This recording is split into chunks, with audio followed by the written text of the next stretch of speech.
el tema número 10, pero antes me gustaría comentarles, no sé por qué no estoy viendo mi pantalla. ¿Ustedes ven? Sí, profesor, sí se ve la pantalla. Ya, ok, ya, ahora sí, ya, yo también la veo.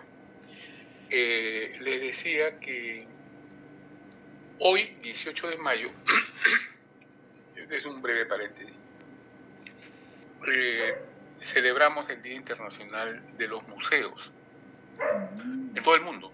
En Lima, en el Perú, en Lima básicamente, celebramos todo el mes con conversatorios, encuentros, actividades dentro de los museos, ¿no?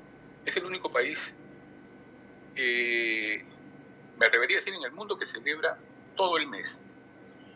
Y es una fecha no muy difundida, ¿no? Solamente se maneja en el mundo, en el ámbito museístico. Pero esto tiene que cambiar. Entonces, por eso donde voy, hago esta propaganda, porque nosotros, el evento central que realizamos es la Feria de Museos. Es un evento que en esta oportunidad se desarrollará desde mañana 19 hasta el domingo 21 en esta oportunidad en el frontis del Museo Metropolitano. Si no saben dónde queda, fue el antiguo Ministerio de Transporte entre 28 de julio y Wilson. El ingreso es libre y ustedes van a encontrar más de 30 stands o módulos con la oferta cultural museística de todo Lima. Entonces, para que la ciudadanía, la población, descubra, muchas veces descubra, porque no son muy difundidos ni conocidos, y esa es una culpa nuestra, por supuesto, porque no hemos sabido posesionarnos del ambiente cultural en los últimos, recién lo estamos haciendo los últimos 10 años, ¿no? Y quizá no tan bien como hubiéramos querido. Pero eso es lo que sucede en el ámbito cultural patrimonial, ¿no? Estamos un poco alejados de las técnicas o las estrategias de difusión y marketing. No sabemos vender lo que tenemos. Entonces, estamos haciendo esta feria ya, esta es la versión número 19 de la feria. Y es la primera que de manera efectiva se realiza después de la pandemia. La pandemia significó un golpe durísimo para todas las actividades, ninguna se escapó a los efectos nocivos de la pandemia, y el mundo cultural y en especial el mundo de los museos no fue ajeno a esto, ¿no? De tal manera que algunos museos cerraron, no pocos, en el contexto nacional, ¿no? Y muchos tuvieron que reducir su personal, restringir su actividad, adecuarse a la virtualidad y una serie de nuevas, digamos, aventuras, nuevos intentos, ¿no? Que algunos museos lo asumieron con mucho éxito y otros no tanto. La gran mayoría no tanto, diría. La pandemia y la crisis social que hasta ahora está atravesando el Perú y Lima, el centro histórico en particular, nos ha asfixiado y tras grandes esfuerzos estamos saliendo adelante. Todavía no nos recuperamos. El turismo, no solo el turismo internacional, sino el turismo local, ¿no? Nacional, no está consumiendo como antes el producto museo. Y por eso es importante difundir estas acciones, difundir estas actividades que realizamos. Entonces, amigos, todos ustedes están invitados. Si no tienen algún plan este fin de semana, pueden ir a caminar por ahí, 28 de julio con Wilson, el Museo Metropolitano.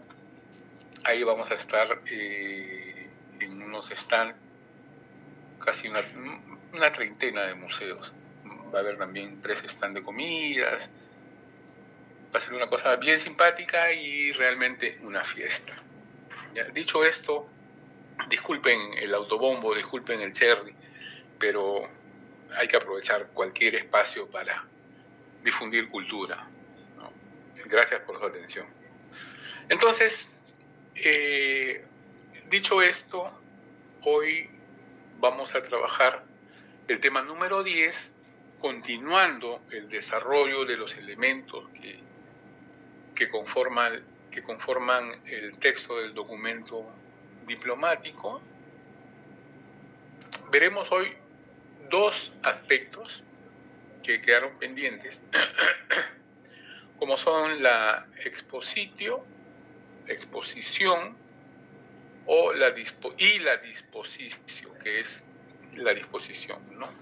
Entonces, habíamos dicho que la exposición es una manifestación por escrito de los motivos que llevan a la redacción del documento, ¿no? Las causas concretas, como dice la diapositiva, que han motivado el acto jurídico y que han motivado la conscripción del acto. Entonces, queda claro, retrocediendo un poco en las clases, que la actio y la conscripción se hacen patentes aquí también. Es decir, el hecho jurídico, el acto jurídico y el fenómeno de la escritura en un diploma. Entonces, en la expositio, hablando de alguna manera resumida, es la parte del texto en que se explican las circunstancias que han impulsado al autor del documento a hacer tal diploma, ¿no? Es más habitual la exposición a partir del siglo XVI, porque lo que trata es de hacer una recopilación de todo lo escrito sobre el tema que está tratando. Y es fácilmente distinguible por las expresiones para hacernos bien, ¿no? Para hacer bien y merced. Entonces, la exposición siempre se redacta en pasado, el verbo está en pasado, ¿no? Porque, bueno, porque como su nombre lo indica, está exponiendo los motivos que dieron pie a la redacción y escritura del documento que nos convoca, ¿cierto? ¿Tendríamos alguna pregunta sobre esto, sobre la exposición? Perdón, estoy un poco afectado de la garganta. Entonces, profesor, disculpe, una consulta. ¿Comienza con alguna palabra en especial usualmente? ¿Cómo lo reconocería en el documento? Fundamentalmente en documentos modernos, contemporáneos, siglo XIX, dice para hacer bien o merced, para hacer gracia, para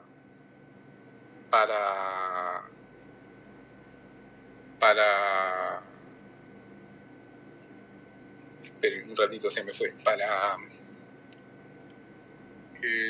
hacer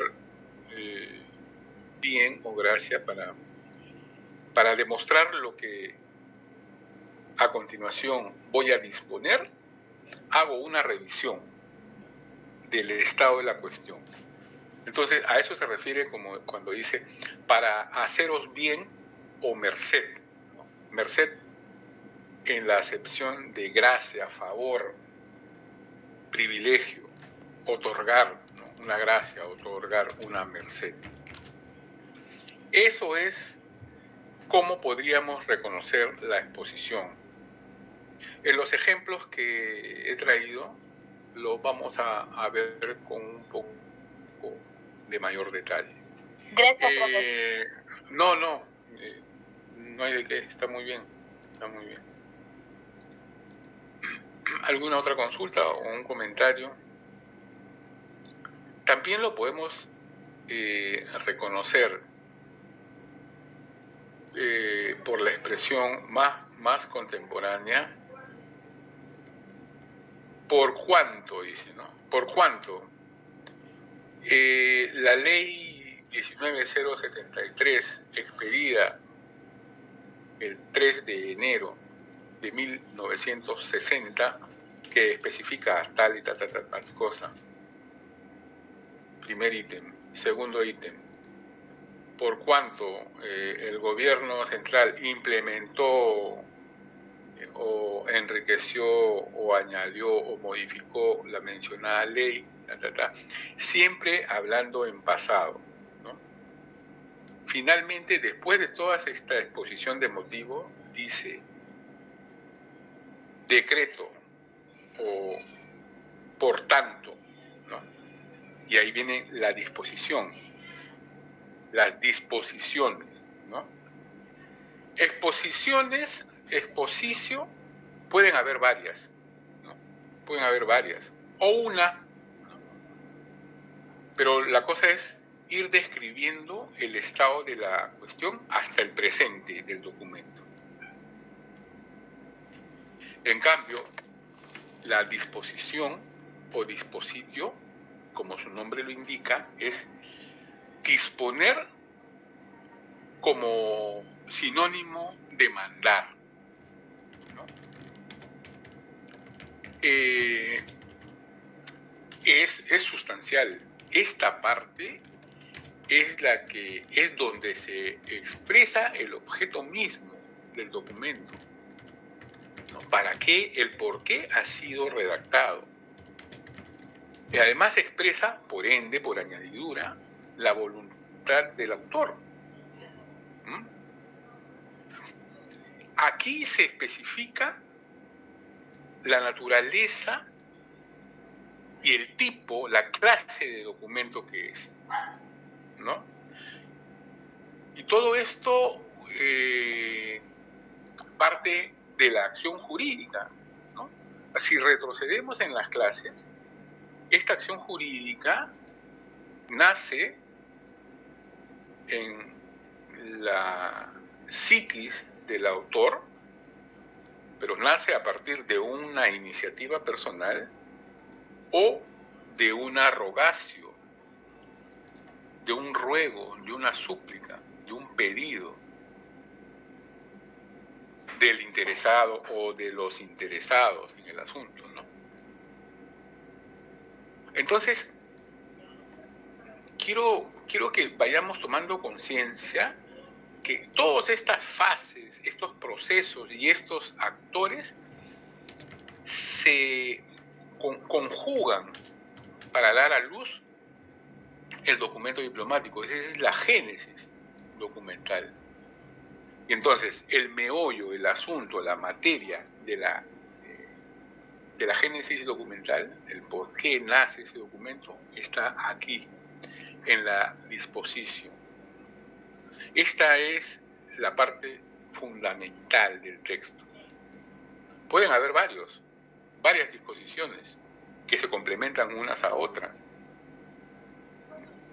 O puede haber una también, pero lo importante es que refleja el mandato, la voluntad del autor, porque esto se cumpla, ¿no? Y entonces da lugar al acto jurídico propiamente dicho, ¿no? Porque ese documento tiene un peso específico jurídico.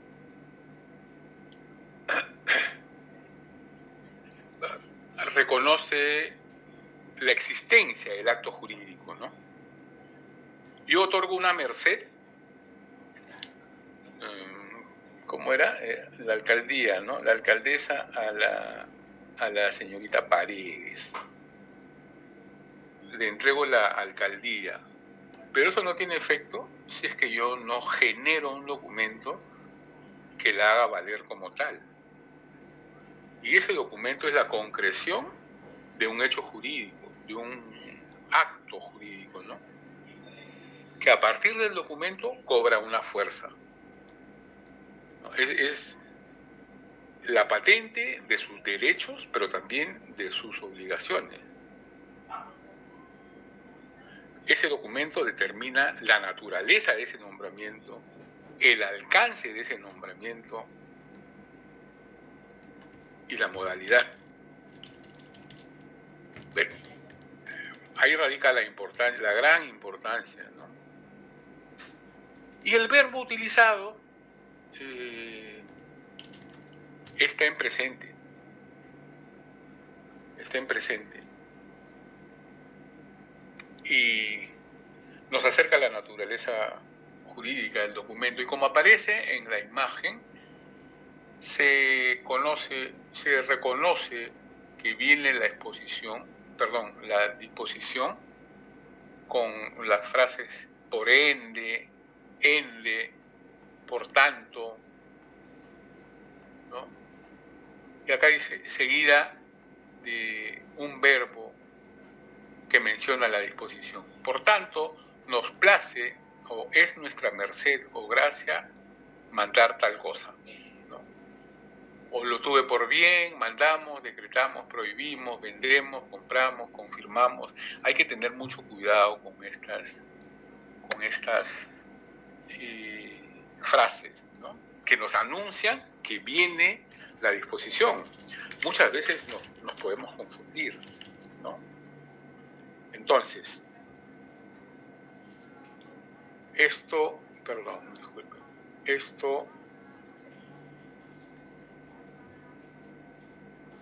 lo vamos a reconocer ahora mismo. Tenemos, por ejemplo, un documento donde se convoca ¿cómo se llama?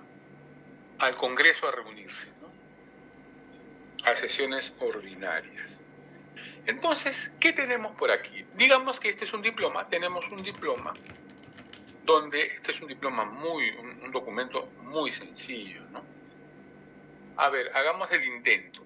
Dice, el presidente de la República, en ejercicio de la atribución que me confiere inciso segundo del artículo 94 de la Constitución del Estado, decreto, convócase al Congreso a sesiones ordinarias para el 28 de julio próximo, dado en la Casa de Gobierno, en Lima, el 1 de mayo de 1900. Eduardo L., la L es de López, Eduardo López de Romaña. Y sobre la izquierda, abajo dice DJ Parra. Muy bien.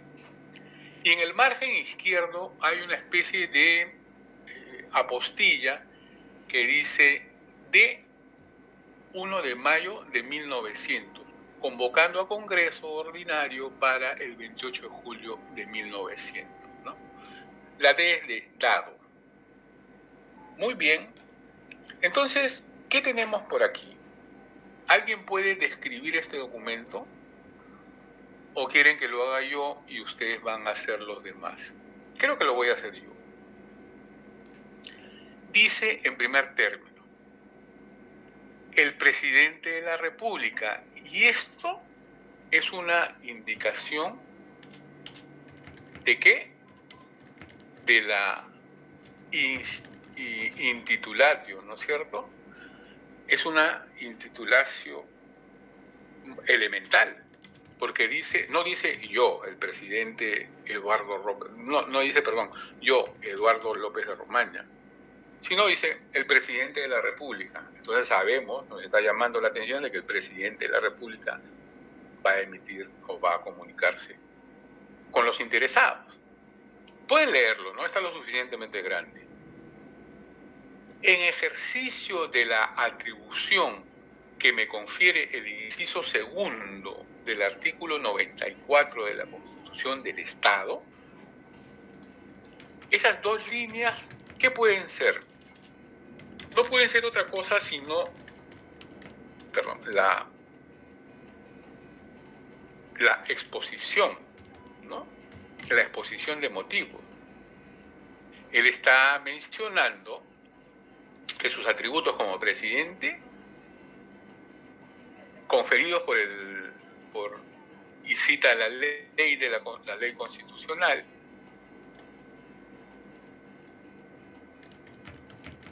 él es decretar, dictaminar, ordenar. Entonces, la palabra decreto está anunciando que viene la exposición, la disposición.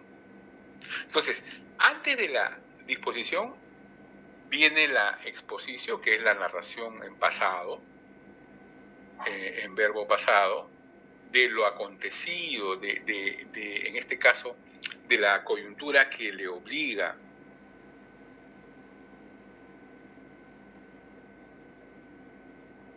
Señala, como lo dijimos, la disposición en forma de mandato. Decreto. Convócase al Congreso a sesiones ordinarias para el 28 de julio próximo, ¿no? Entonces, todo esto es la disposición. El término decreto está anunciando que viene una orden. Y la orden es que se convoca al Congreso a sesiones para esta fecha, ¿no? Es un documento sencillo, elemental, pero bastante instructivo, creo yo. Finalmente viene el protocolo final, o escatocolo, donde dice: dado en la Casa del Gobierno, en Lima, el 1 de mayo de 1900. Esta es la data tópica, porque está dado en la Casa de Gobierno, en Lima, y la data cronológica, que se ha dado el 1 de mayo de 1900. Luego vienen las validaciones, que está la firma de Eduardo López de Romaña y la firma del secretario Parra. Estas dos son las validaciones, ¿no es cierto? Ahora les pregunto,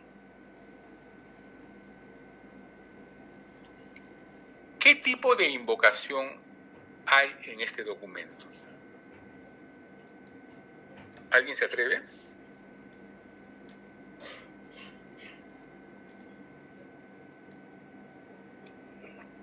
Bueno, ya que nadie se atreve, no hay invocación, ni verbal ni simbólica, ¿no es cierto? Preámbulo tampoco. ¿Tenemos un protocolo inicial? Claro que lo tenemos. El protocolo inicial es... Profesor, buenas noches. ¿Y titulación tendrá? ¿Perdón? ¿Titulación tendrá?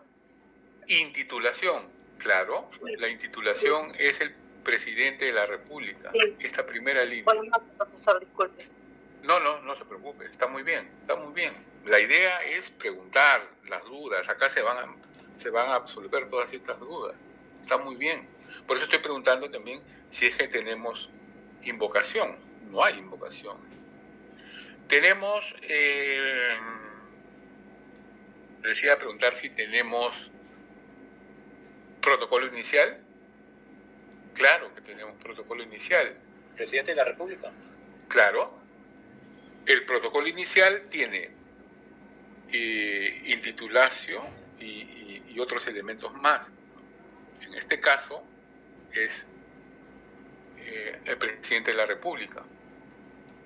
Y tenemos la dirección, ¿a quién está dirigido? No. Bueno, sí, está dirigida a los señores parlamentarios, pero de manera tácita, no está expresa, ¿no es cierto?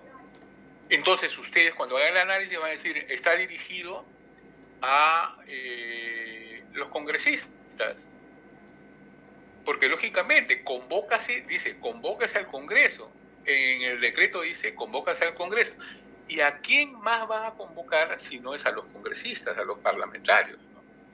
Entonces, hay una dirección, pero es tácita, implícita, ¿no? Entonces el documento, no es tan sencillo, o sea, mejor dicho, tiene su truquito, ¿no? Los documentos tan sencillos pueden encerrar alguna trampita.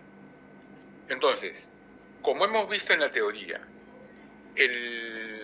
la dirección iba inmediatamente después de la intitulación. Pero en este caso no aparece, porque está implícitamente, ¿no? O sea, el orden también es indistinto, ¿no? Entonces, ¿cómo sé quién es el presidente de la República? Por la firma que está al final, en el protocolo final, ¿cierto? Y el cuerpo o texto que está conformado por exposición y disposición está ahí claro, ¿no? Está ahí claramente. En ejercicio de la atribución, bla, bla, bla, es la exposición.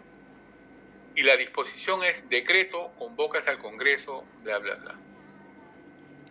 Ese es el meollo. Ahí está la razón de ser del documento. Ahí radica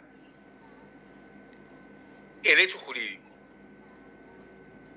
Las demás son validaciones que le dan el formato, la solemnidad y la autenticación. ¿Tiene cláusulas este documento? Ninguna. Entonces, aparece lo esencial, básicamente, ¿no? ¿Alguna pregunta sobre esto? Entonces, pasemos a la siguiente lámina.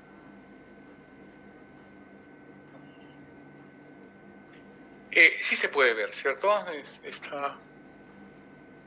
Este es un documento, es una ley del Ejecutivo. Eso también es importante reconocerlo, ¿no? Que cuando es una ley, una norma del Ejecutivo, cuando lo es del Poder Legislativo. La anterior, ¿qué tipo de documento es?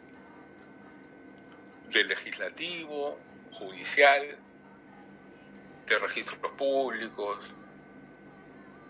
o del Ejecutivo?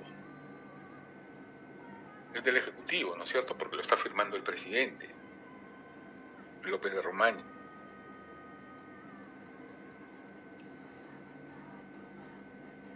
Entonces, en este documento también hay que identificar eso. ¿De dónde viene? ¿Cuál es la oficina? Mira, es el mismo, ¿no? López de Romaña. Entonces, este es un documento que modifica la Constitución, ¿no? Ahora, modificar la Constitución, vamos a ver qué dice la Constitución de fines del siglo XIX, ¿no? A ver, vamos a desmenuzarlo. Dice, el presidente de la República, por cuanto, ojo con todas estas terminologías, ¿no? Para que intervengan y tal. Por cuanto el Congreso ha dado la ley siguiente. Miren cómo escriben ley, ¿no? Con el latín. ha dado la ley siguiente y menciona una ley anterior. El Congreso de la República Peruana, considerando que la experiencia ha manifestado la necesidad de reformar el artículo 125 de la Constitución, que observándose los trámites prescritos en el artículo 181 de la misma Constitución, el proyecto presentado con tal objeto ha sido aprobado por ambas cámaras en las legislaturas de 1897 y 1900, ha dado la ley siguiente. Artículo único. El artículo 125 de la Constitución queda reformado en los siguientes términos. Habrá en la capital de la República una Corte Suprema en las de los departamentos y en las provincias, cortes superiores y juzgados de primera instancia, respectivamente a juicio del Congreso, y en todas las poblaciones, juzgados de paz. Comuníquese al Poder Ejecutivo para que disponga lo necesario a su cumplimiento. Dada en la sala de sesiones del Congreso en Lima a los 29 días del mes de octubre de 1900. J. Norman, presidente del Senado. C. de Pierola, diputado presidente. Manuel M. Segarra, senador secretario. Francisco Javier Swain, diputado secretario. Excelentísimo señor presidente de la República, por tanto, mando se imprima, publique y circule y se le dé el debido cumplimiento, dado en la Casa de Gobierno en Lima a los 31 días del mes de octubre de 1900. Eduardo López de Romaña y firma Rafael Villanueva. A ver, ¿qué tenemos por acá? ¿Alguien se atreve a decir algo sobre este documento? Tiene una trampita, ¿eh? Vamos avanzando en complejidad, si se quiere.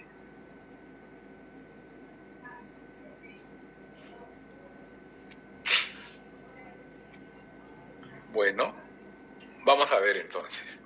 Pero por favor, vayan tomando nota. Profesamente no he anotado ahí para ir trabajándolo en clase. Entonces tenemos un documento que modifica la Constitución, un documento que lo ha generado el Poder Ejecutivo. ¿No es cierto? ¿Estamos de acuerdo ahí todos? Sí, señor profesor. ¿Quién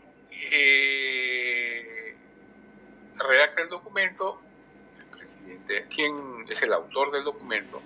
El presidente de la República. ¿Y quién es el presidente de la República? Sigue siendo nuestro amigo Eduardo López de Romaña. ¿Cierto? Entonces, acá aparece un término, por cuánto. ¿Qué me anuncia el por cuánto? Que viene la exposición. Dice, por cuánto el Congreso ha dado la ley siguiente, y a continuación cita la ley. ¿No? ¿Y quién ha dado la ley? El Congreso de la República.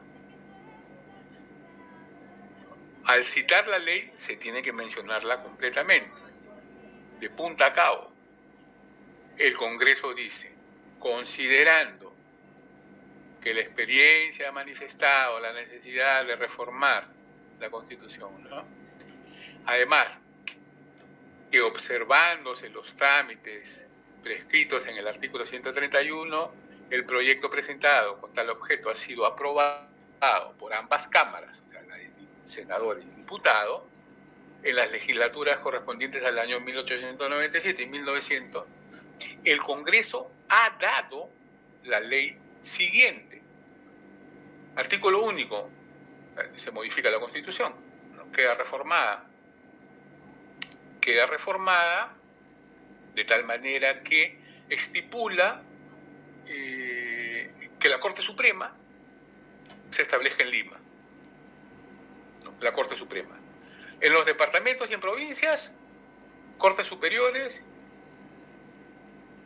y juzgados de primera instancia respectivamente, de acuerdo al juicio del Congreso.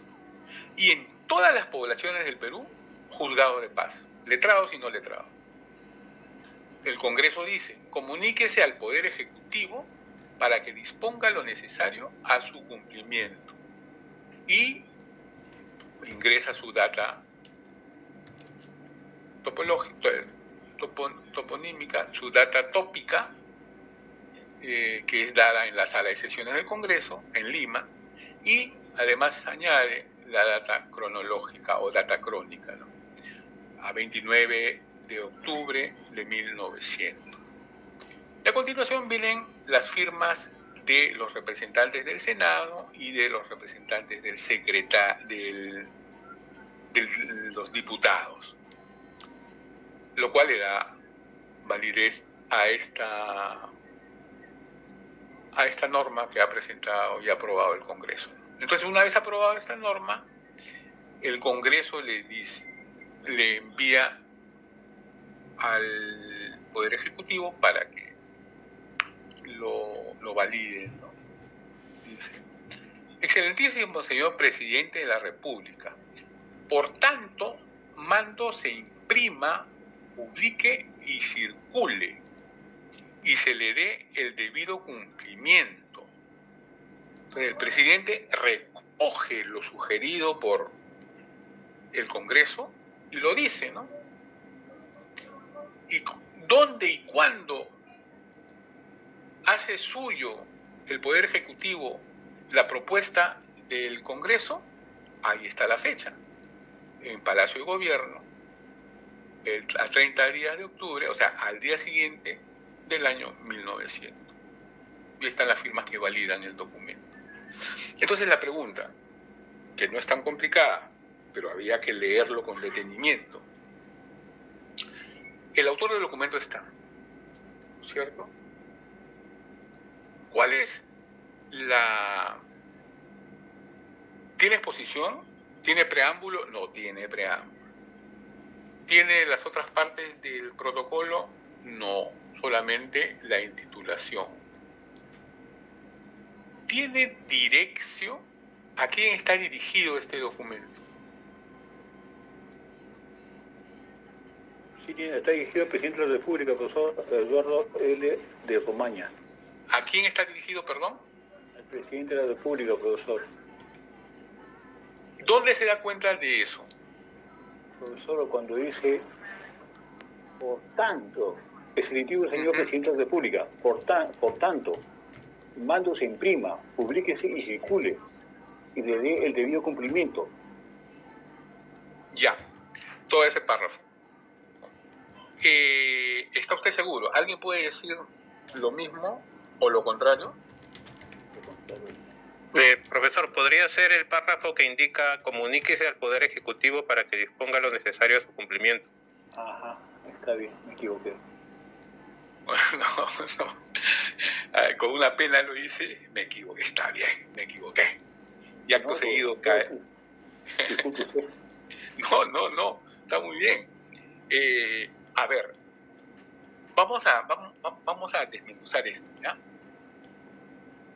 Según mi real entender, es que el Poder Ejecutivo ha recibido una ley.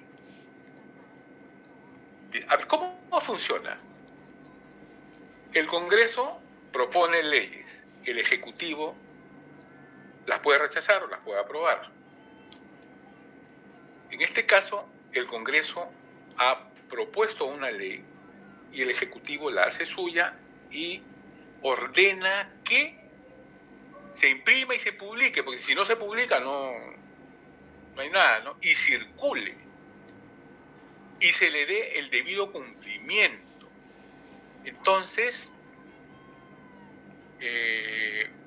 López de Romaña, el presidente de la República, está mandando que se cumpla esto.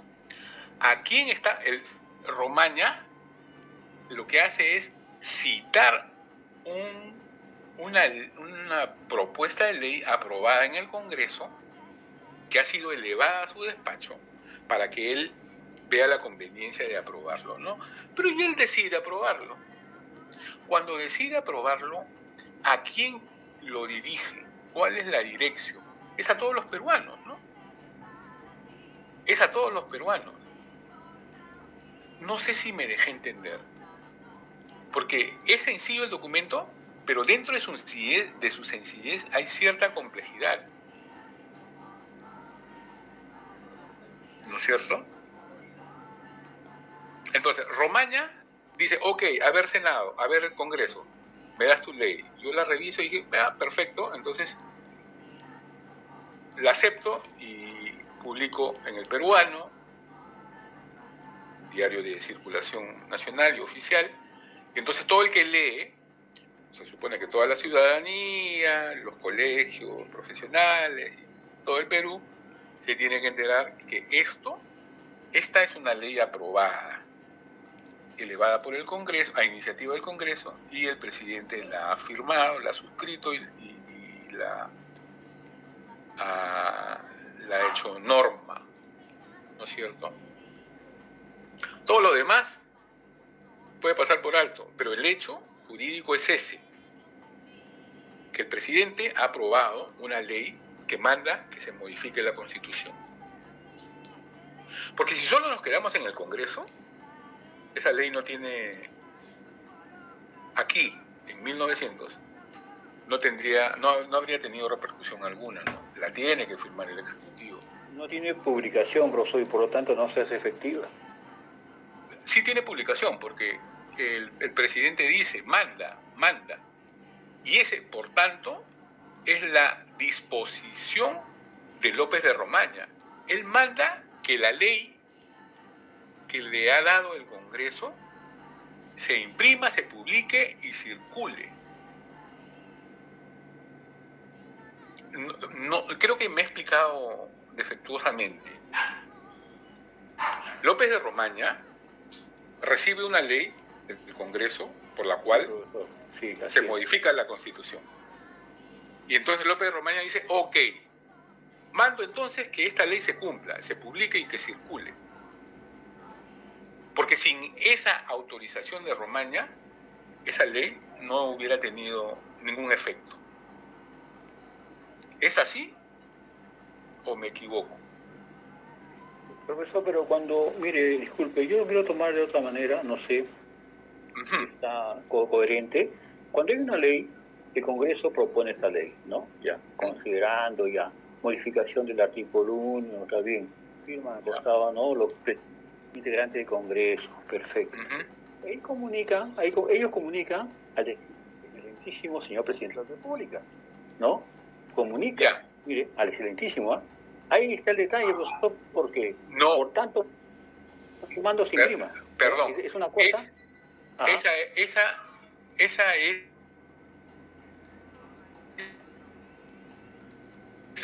Excelentísimo señor presidente de la República, 2 puntos. Por tanto, mando se imprima. Si el Congreso hubiera escrito esto, hubiera puesto, no lo hubiera puesto en primer lugar mando, no lo hubiera ordenado al presidente, ¿no? Hubiera hecho, sugerimos imprimir, publicar y circular, ¿no? Coherente. ¿No? Entonces, por eso hay que fijarnos en todos los verbos, en todas las palabras, ¿no?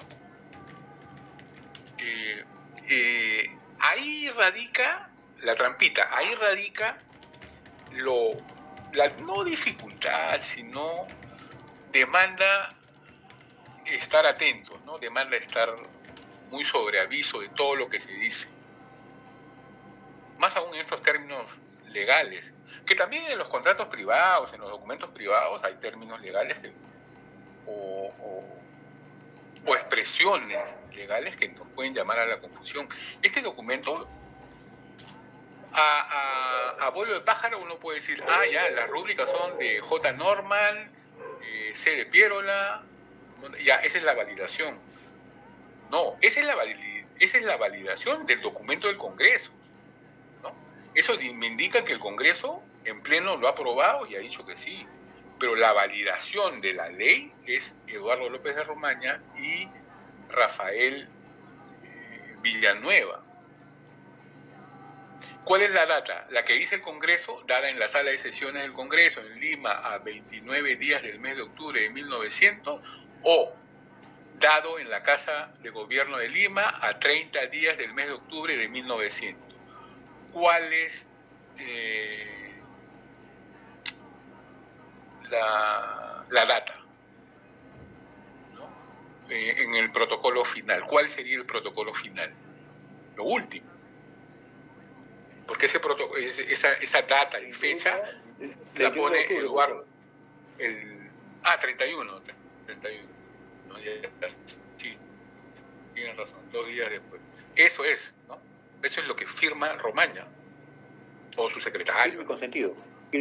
Amigos, sí, amigos, yo quiero saber si está quedando claro más o menos cuál es la figura de la estructura documental y si vamos entendiendo las partes del documento ya en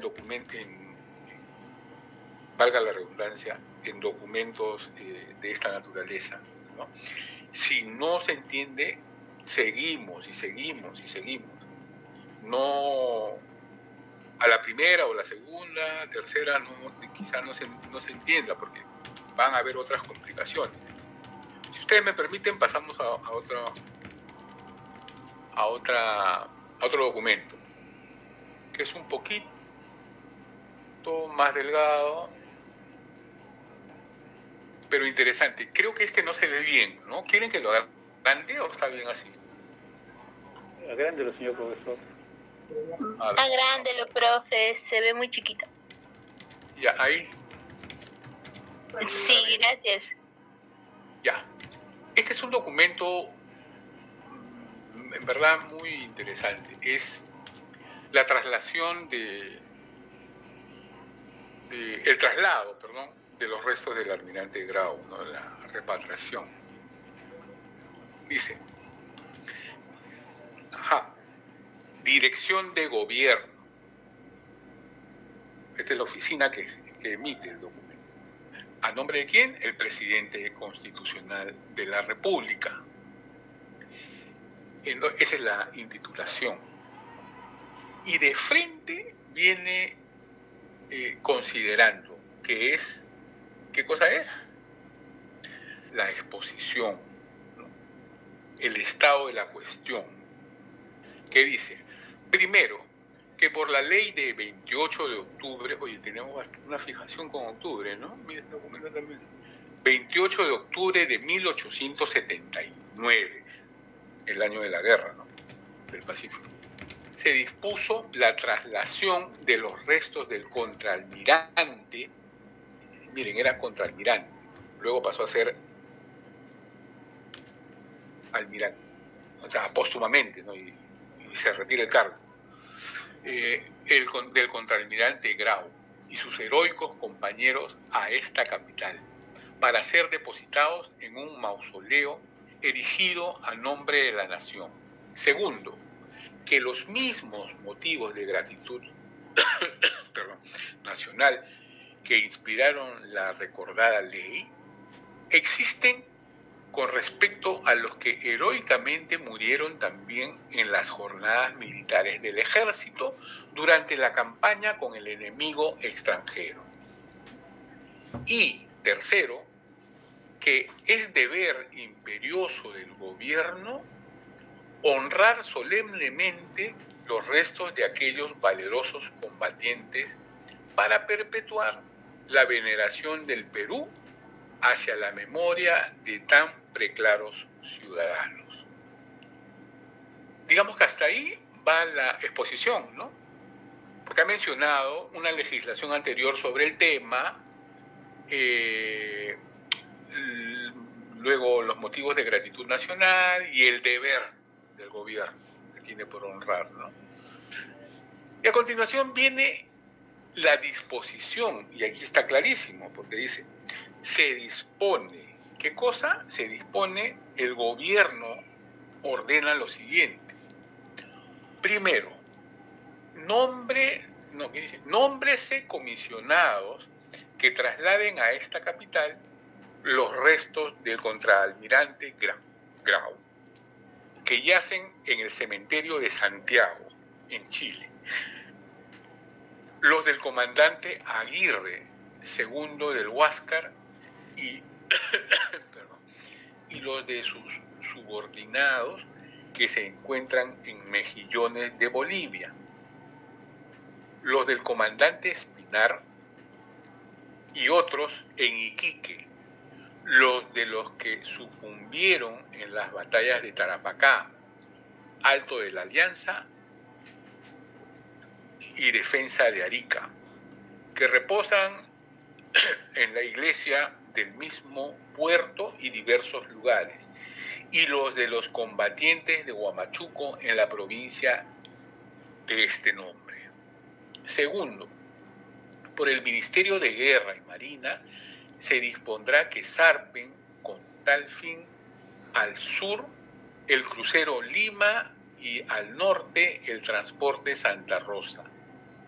Tercero, el Ministerio de Relaciones Exteriores gestionará lo concerniente a la traslación de los restos que yacen en territorio extranjero.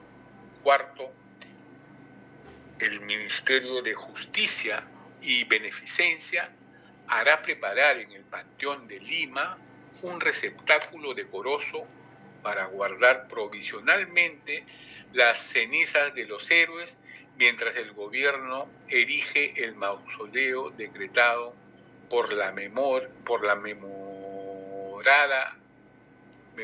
ley de 28 de octubre. Y quinto, impútese el gusto que origine la traslación a la partida de extraordinarios del Ministerio de Gobierno, por el que deben expedirse las instrucciones necesarias.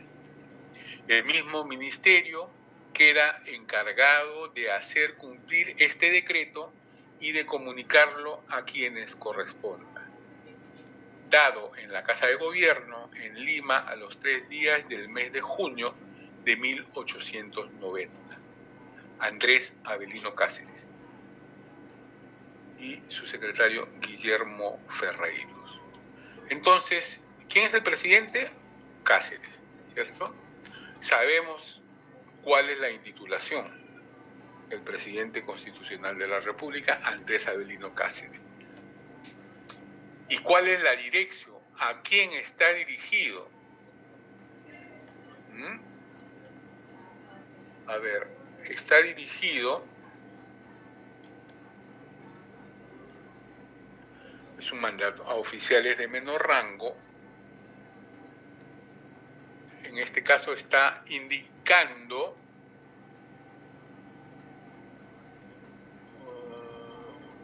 varios, ¿no? Se dispone nombres de comisionados. 2, por el Ministerio de Guerra y Marina se dispondrá que zarpen el Ministerio de Relaciones Exteriores, el Ministerio de Justicia, impútese el gasto que origine la traslación al Ministerio de Gobierno. El mismo ministerio queda encargado de hacer cumplir este decreto y de comunicarlo a quienes corresponden. Finalmente, la dirección, o sea, va dirigido al Ministerio de Gobierno, ¿no? Aquí abajo lo dice. Entonces, la dirección no aparece inmediatamente después de la intitulación, ¿no? O sea, el autor es el presidente Cáceres, y a quién va dirigido es el Ministerio de Gobierno, que recién aparece en el último párrafo o en el penúltimo párrafo, ¿no? Acá dice claramente, el mismo ministerio, mencionado en el párrafo anterior, Ministerio de Gobierno, queda encargado de hacer cumplir este decreto y de comunicarlo a quienes correspondan. Ya está. Esa es la dirección. El Ministerio de Gobierno se va a encargar de que se haga cumplir. Entonces, el presidente está mandando. Es fácilmente reconocible también la exposición, ¿no es cierto? El primero, segundo y tercer artículo, después de considerando, es la exposición de motivos, la situación antes de, ¿no? El pasado. Y luego se resuelve, o sea, se dispone, se manda a continuación. Los artículos 1 y subsiguientes, 2, dice el presidente está ordenando cómo se va a repatriar los restos, se van a repatriar los restos de los héroes fallecidos en estos diversos puntos durante la Guerra del Pacífico y que están enterrados en estas localidades, ¿no? Sepultados en estas localidades. Dice también quiénes, o sea, qué oficinas, qué dependencias van a hacerse cargo de la logística, el traslado, ¿no? Y los fondos. Además, cada uno tiene una misión.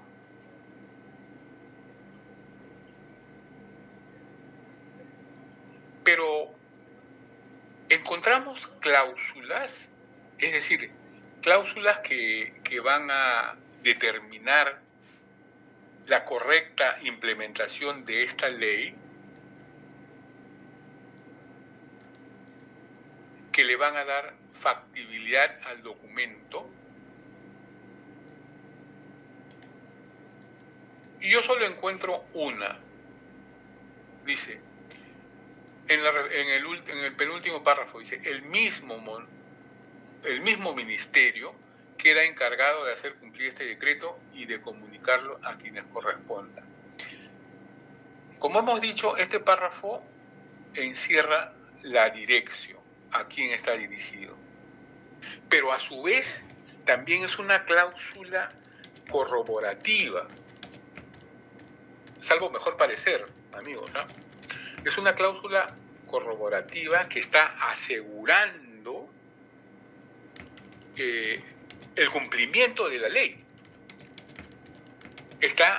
El presidente Cáceres que es un héroe también, ¿no? Pero tuvo la mala suerte de no morir en batalla, porque se metió en la política y ahí, según mi real saber, se desprestigió un poco, ¿no?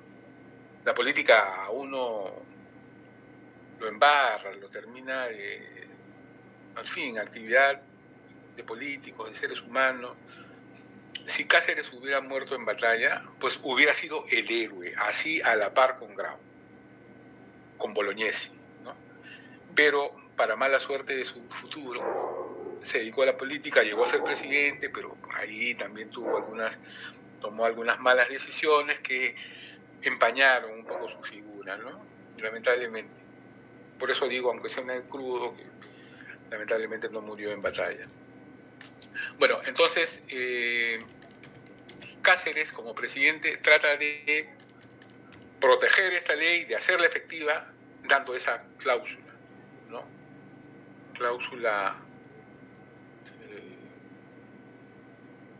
dentro de la corroboración tiene la función de proteger, ¿no?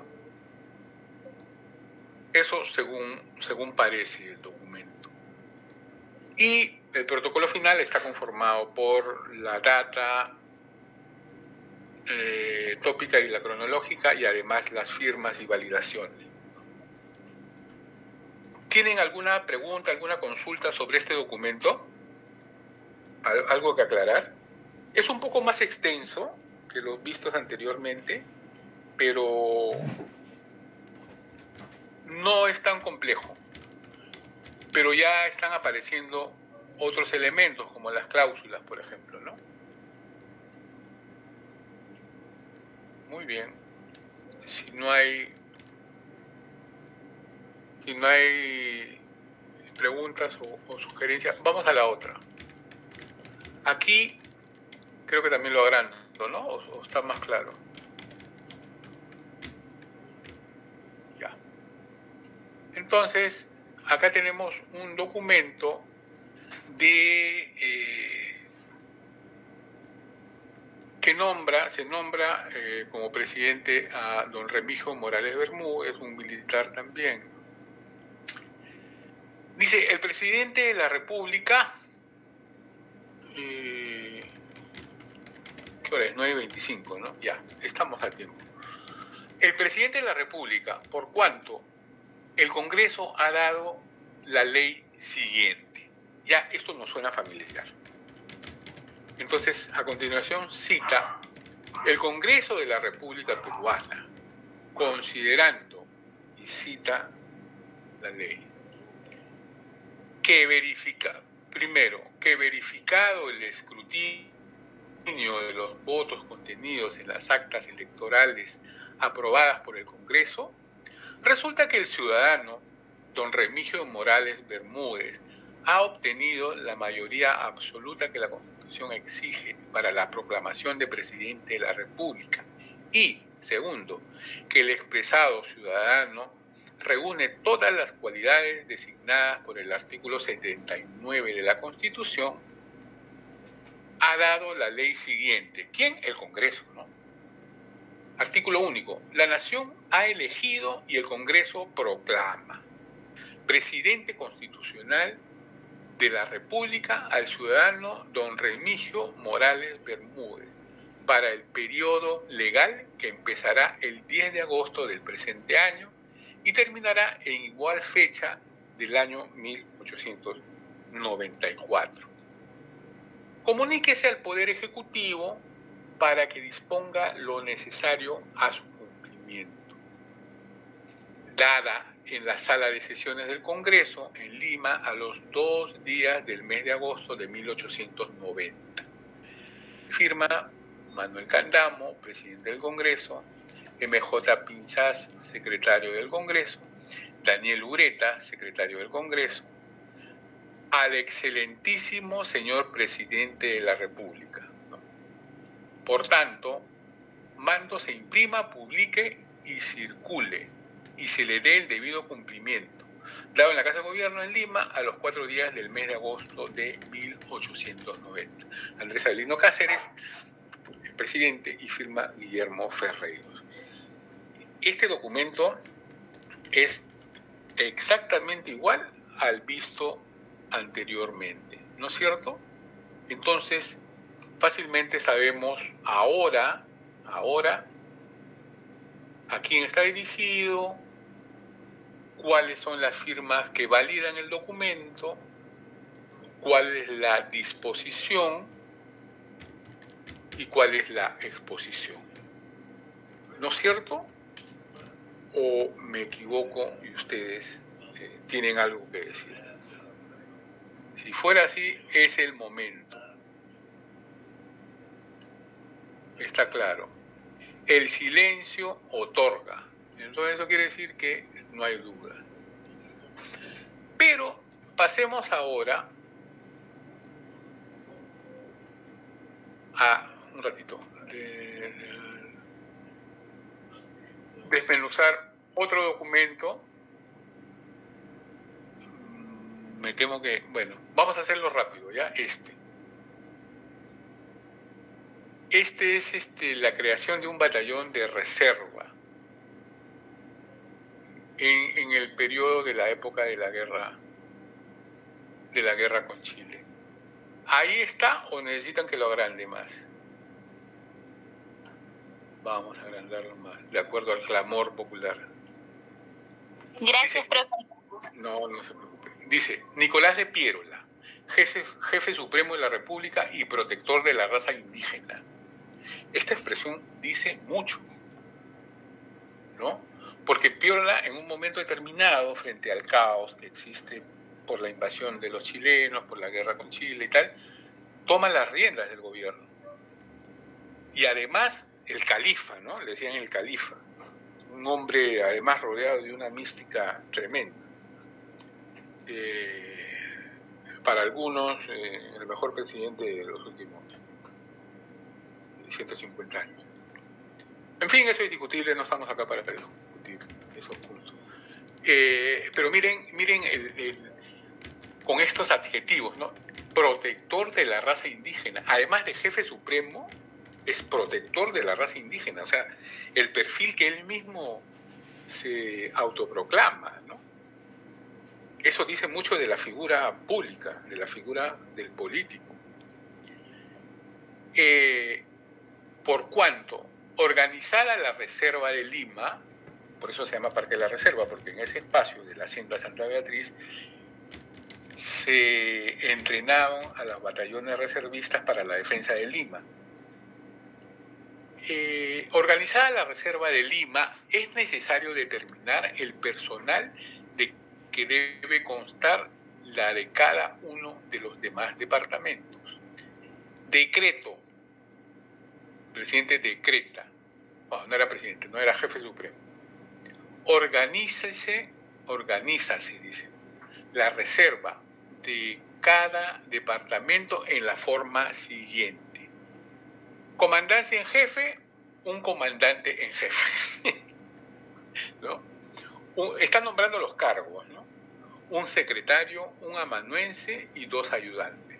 El Estado Mayor está conformado por un jefe de Estado Mayor, un adjunto, un amanuense, 2 amanuenses y un ayudante.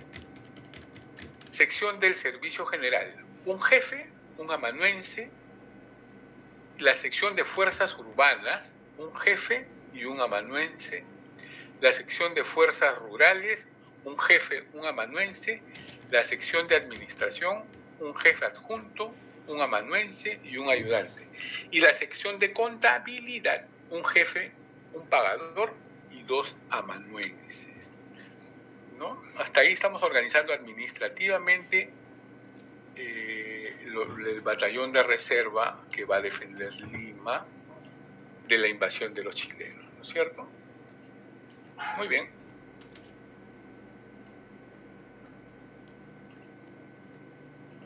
Este ejemplo también es sencillo.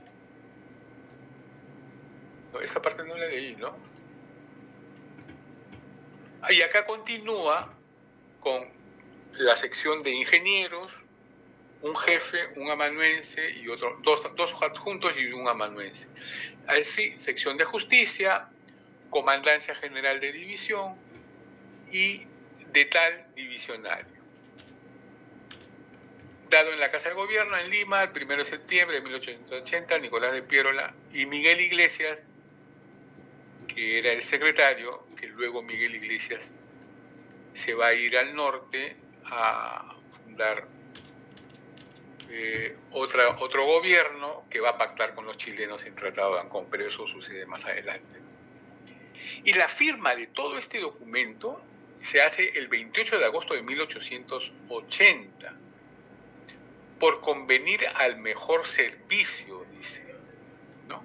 Se resuelve que se supriman las comandancias generales de las baterías del Callao organizadas por resolución del 19 de abril último, que, desde luego, queda derogada. Regístrese y comuníquese rúbrica de su excelencia Nicolás de Piérola y firma además Iglesias, Miguel Iglesias. Entonces, está claro que en el primer párrafo dice por cuanto, ahí empieza la exposición de motivos y después de ello se desarrolla la disposición hasta la siguiente lámina que sigue detallando cómo se van a dividir, ¿no? Y finalmente la rúbrica, el protocolo final, que es este, donde se resuelve otras cosas además. Ahora, amigos, vamos a pasar a una ley un tanto mayor que había pensado darles unos minutos para que la lean, o si quieren las leemos juntos, y ustedes voy a ir llamando por, no sé si por grupos o por nombres, y me van diciendo su parecer, ¿ya? ¿Lo leemos o lo leen solos?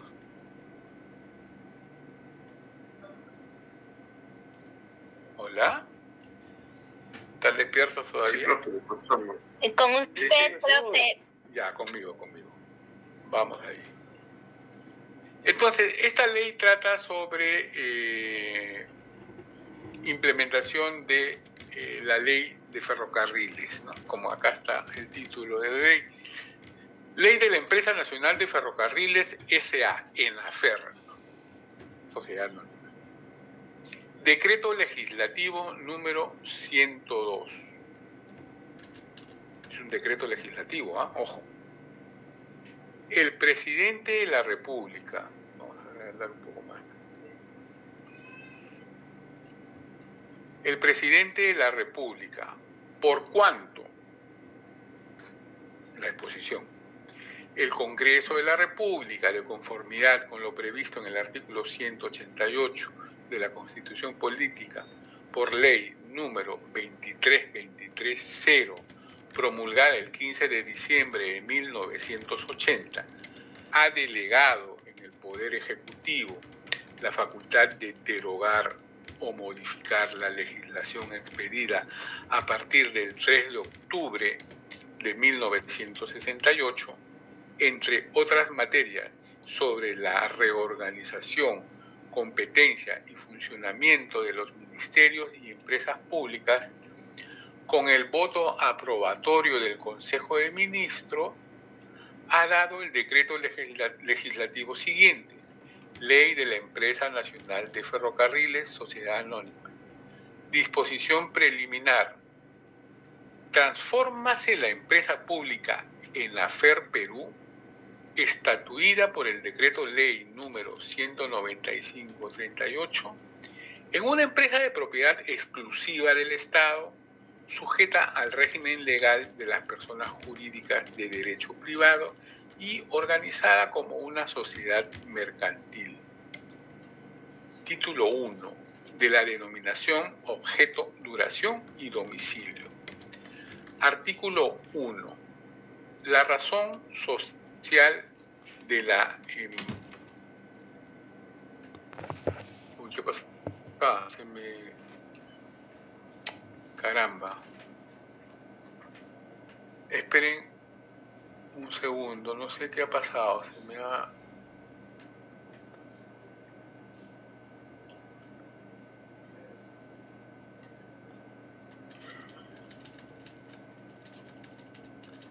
Es lo mismo, ¿no? A ver. En la siguiente diapositiva continúa, creo que. Es la siguiente, sí. No sé qué pasó acá.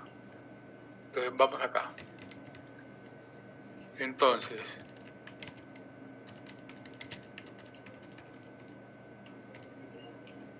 dice, continuamos. Empresa transformada es Empresa Nacional de Ferrocarriles del Perú, Sociedad Anónima, o también ENAFER, Sociedad Anónima. Se rige por lo dispuesto en la presente ley, en la Ley de Sociedades Mercantiles y en su Estatuto Social. Solo está sujeta a la fiscalización de la Contraloría General de la República y del Ministerio de Transportes y Comunicaciones. Artículo 2.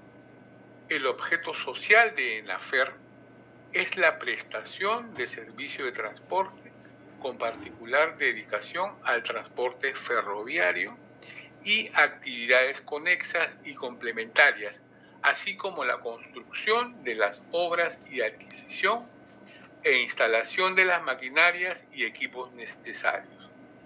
En el ejercicio de su objeto social, ENAFER Sociedad Anónima actúa con autonomía económica, financiera, técnica y administrativa, y con arreglo a la política, objetivos y metas que apruebe el Ministerio de Transportes y Comunicaciones. Artículo 3. ENAFER Sociedad Anónima puede participar en la fundación de sociedades mercantiles o en el accionariado de cualquiera ya constituida, cuyo objeto social sea complementario o conexo de los indicados en el artículo anterior, o que realice actividades vinculadas a las de ENAFER Sociedad Anónima.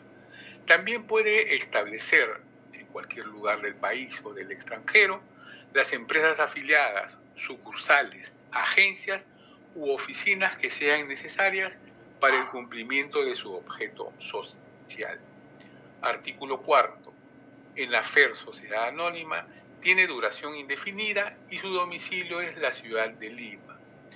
Su disolución se ordena por la ley, la cual fija el procedimiento para la liquidación. Título segundo del capital. Artículo 5. El capital social de ENAFER Sociedad Anónima es de 50.000 millones de soles, representado por 50 millones de acciones de un valor nominal de 1.000 soles cada una, íntegra y exclusivamente suscritas por el Estado. Los títulos representativos del capital pagado se emiten a nombre del Estado y se entregan en custodia a la corporación. ¿Cierto? Continuamos.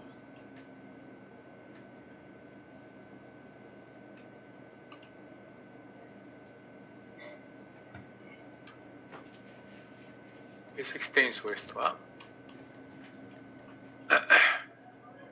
Financiera de desarrollo. Las acciones representativas del capital son intransferibles, inembargables y además me ha metido algo acá.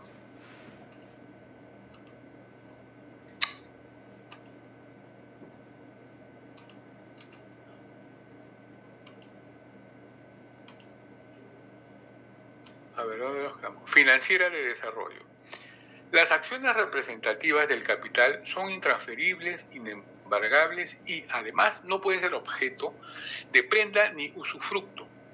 Las mismas limitaciones tienen las acciones de que ENAFER Sociedad Anónima sea titular en sus empresas filiales y subsidiarias u otras en que tenga participación accionaria. El monto del capital se modifica por acuerdo de la Junta General de Accionistas de conformidad con la Ley de Sociedades Mercantiles. Artículo 6. El importe del capital suscrito y no pagado se cubre con A. Los bienes o valores de propiedad del Estado que le sean adjudicados a título de aportes. B. Los recursos que le otorgue el Estado a través del presupuesto funcional de la República u otras fuentes. C. Los excedentes de revaluaciones que efectúe la empresa de acuerdo a ley. D. El valor de los bienes que le sean donados o legados, previa aceptación de la empresa. E. La reinversión de utilidades. F. El monto de tributos capitalizables por mandato de ley. Título 3. De su organización, dirección y administración. Artículo 7. La organización, dirección y administración de ENAFER Sociedad Anónima compete a la Junta General de Accionistas, al Directorio y a la Gerencia General. La Junta General de Accionistas está integrada por tres miembros que representan al Estado, designados por resolución suprema que refrenda el ministro de Transportes y Comunicaciones. La Junta es presidida por uno de sus miembros, también designado por resolución suprema del mismo rango. El mandato de los miembros de la Junta dura 3 años, renovables, salvo que renuncien o sean removidos antes de su vencimiento mediante resolución suprema. ¿Cierto?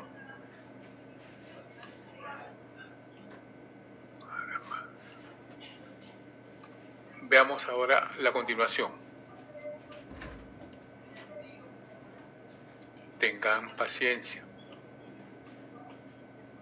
Artículo 8. Corresponde a la Junta General de Accionistas de ENAFER las facultades y obligaciones establecidas para dicho órgano en la Ley de Sociedades Mercantiles, salvo en aquello que se oponga a lo establecido en esta ley. Artículo 9. El directorio de ENAFER, Sociedad Anónima, está integrado por 8 miembros en la siguiente forma. 3 representan al Ministerio de Transportes y Comunicaciones, uno de los cuales lo preside. 1 representa al Ministerio de Guerra, 1 representa al Ministerio de Economía, Finanzas y Comercio, 1 representa al Ministerio de Energía y Minas, 1 representa al Ministerio de Industria, Turismo e Integración y 1 representa a los trabajadores. Artículo 10. Al directorio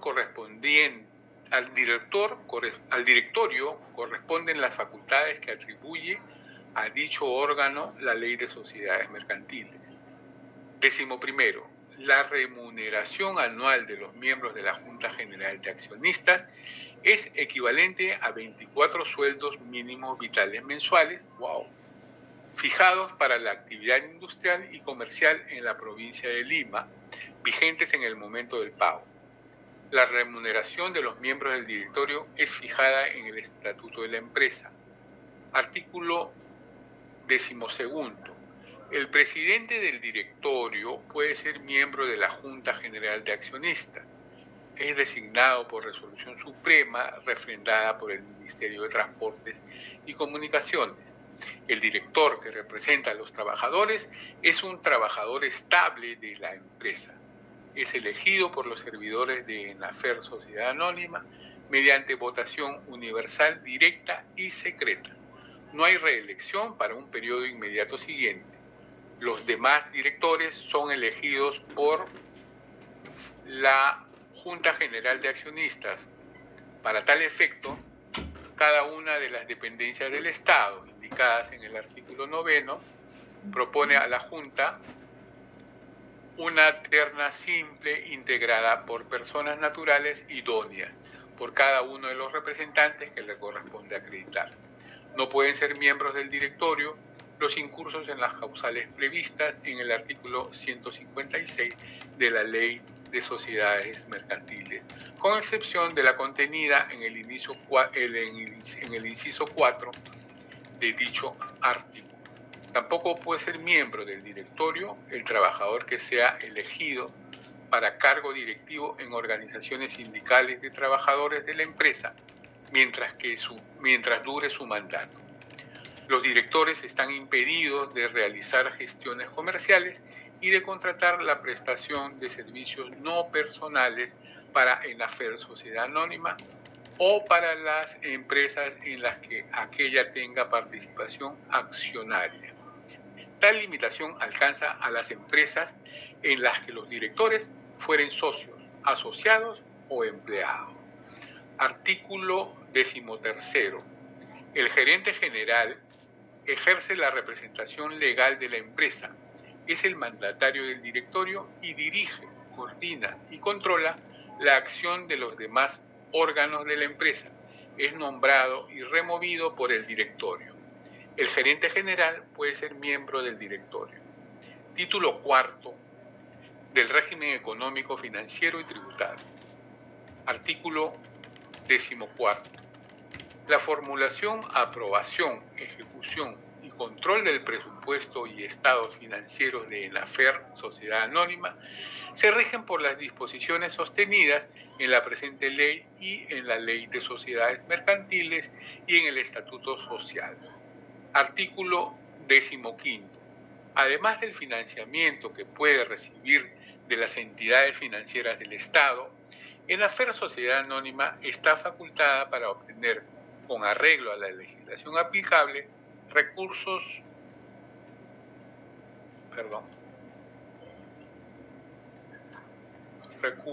de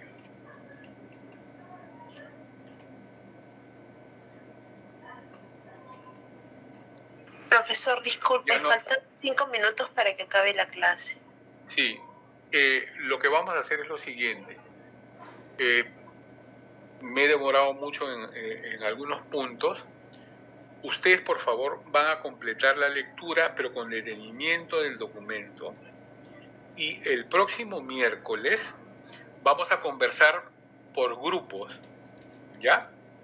Así que tienen, digamos, una semana para hacer las coordinaciones y desmenuzar este documento según lo que estamos viendo y a la luz de la teoría. Terminando la noche o a más tardar mañana temprano, envío a la señorita Paredes estas diapositivas para que ustedes la trabajen con calma durante los días que quedan de acá hasta el miércoles siguiente. ¿Ya? No va a ser con nota, va a ser para practicar en documentos extensos. De hecho, las prácticas calificadas y los exámenes no van a ser con documentos tan extensos, van a ser con documentos de un folio, máximo dos, pero es bueno que practiquen en documentos como este, que asusta porque son largos, ¿no? Pero en realidad no hay mayor dificultad. Entonces, ¿quedamos así? Vamos a pasar ahora, ya, muchas gracias, a tomar lista. ¿Dónde está la lista? Aquí.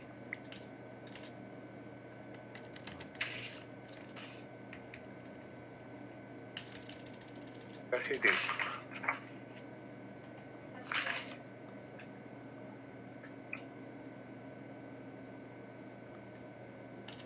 A ver, Aguirre. Profesor presente, buenas noches. Buenas noches. Agurto. Buenas noches, profesor. Buenas noches, gracias. Anchelia. Presente, profesor. Buenas noches. Buenas noches. Ángeles. Buenas noches, profesor. Presente. Buenas noches, gracias. Aparicio. Buenas noches, profesor. Presente. Buenas noches, gracias. Atúncar. Buenas noches, profesor. Presente. Señor Beldi. Profesor, muy buenas noches. Buenas noches, muchas gracias. Buen día. Presente, profesor. Buenas noches. Buenas noches, señorita. Gracias. Calderón. Presente, profesor.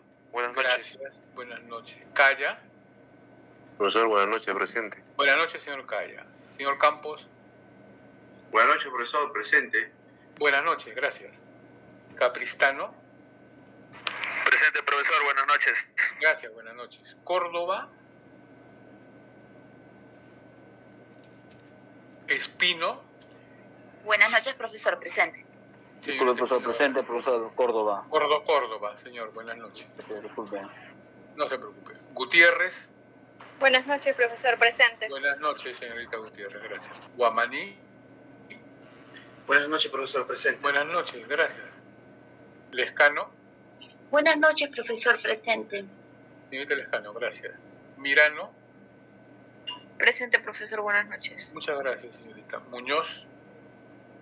Presente, profesor. Buenas noches. Buenas noches, señorita. Obando, perdón. Buenas noches, profesor, presente. Señor Obando, gracias. Pajuelo. Presente, profesor, buenas noches. Buenas noches, señor Pajuelo. Paredes está. Buenas noches, profesor. Gracias, buenas noches. Parodi. Presente, profesor. Buenas noches. Gracias, señor Parodi. Ramos. Presente, profesor. Buenas noches. Buenas noches, señor Ramos. Sarmiento. Presente, profesor. Buenas noches. Gracias, señor Sarmiento. Buenas noches. Simón. Presente, profesor. Buenas noches. Buenas noches, señor Simón. Suárez. Buenas noches, presente. Buenas noches, gracias. Tirado. Velázquez. Buenas noches, profesor, presente. Buenas noches, gracias. Zavala. Buenas noches. Buenas noches. Sea. Profesor, buenas noches, presente. Señorita Sea, gracias. Suni. Buenas noches, profesor. Presente. Buenas noches, gracias. Tirado no está, ¿no? Kiara. Sí, profesor, buenas noches. Presente. Disculpe, mi internet estaba fallando. No se preocupe. Sucede. Muchas gracias. Entonces, quedamos para la próxima semana esta pequeña tareita, ¿ya? Por grupos. Son 6 grupos, ¿cierto? Entonces, ustedes ven quiénes intervienen, entre ustedes eligen quiénes van a intervenir, pero lo que queremos es que ir practicando y desmenuzar este documento que les voy a enviar en breve. Muy bien, que tengan una buena noche, un buen fin de semana y ya saben, si no tienen otra alternativa, viernes, sábado y domingo estamos en el frontis del Museo Metropolitano, la feria número 19 de los museos del Centro Histórico de Lima y otros invitados más. Va a estar muy simpático. Ahí nos conocemos de repente. Muchas gracias. Que tengan una buena noche. Hasta luego, profesor. Buenas noches, profesor. Hasta luego. Hasta luego. Buenas noches, profe. Buenas noches, gracias. Que le vaya